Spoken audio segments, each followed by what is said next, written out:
Good evening, Professor. So in this journal, what we're supposed to talk about is what we've learned between Unit 2 and Unit 3 assignments in reading. So the first thing that stuck out to me with Unit 2's reading and learning activities is different ways to manage your stress. It listed off several of them, but what stuck out to me the most was the response capabilities.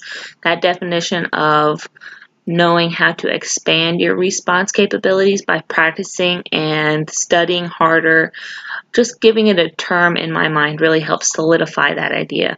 Also, learning about the 5 canons of rhetoric helped me a lot with learning how to prepare and break down your speech. I feel like a balance in between those 5 canons of rhetoric is very important.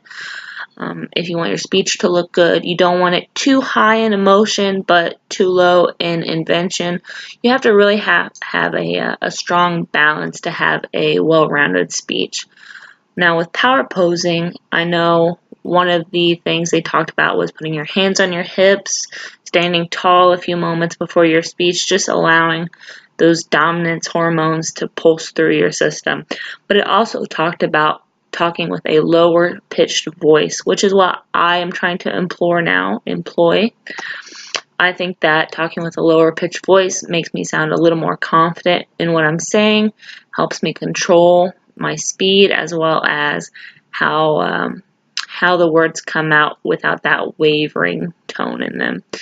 Now with my Unit 3 assignment, I realized after watching Sonitha Krishnan's speech on sex trafficking in India that she used a lot of style canon of rhetoric. She used it to create an emotional attachment with her audience by using she used simple words, but she also used, the case studies.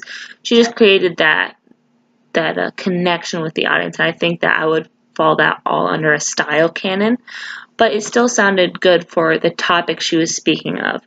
Now, she also gestured a lot. Anytime she was making a point, she would gesture with her hand, and it had the audience focused on her and what she was saying, as well as walking back and forth across the stage and making constant eye contact with everybody. She didn't look down at the floor. She didn't look up at the ceiling or behind her. She made constant eye contact. Now, with cultural competence, I think I'm very good with cultural competence when it comes to understanding where that line should be drawn with humor and with metaphors. I think that language-wise, I'm decent enough with understanding what I should and shouldn't say.